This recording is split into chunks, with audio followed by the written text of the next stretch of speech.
how to add navigation menu item on Hubspot easy and quick. Hello guys, in today's video I'm gonna show you how to find it. First open your browser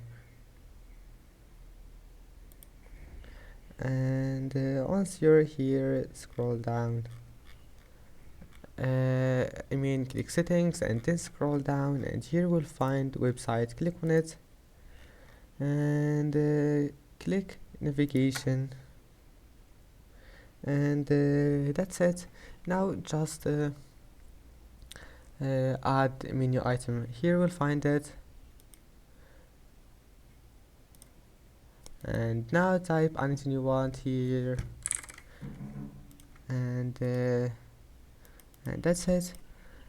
Now just manage it and go back. It will be saved. I hope that can help you, and that's it for today's video. If you like this video, don't forget to like and don't forget to subscribe, and thank you for watching this video until the end, and see you in the next video.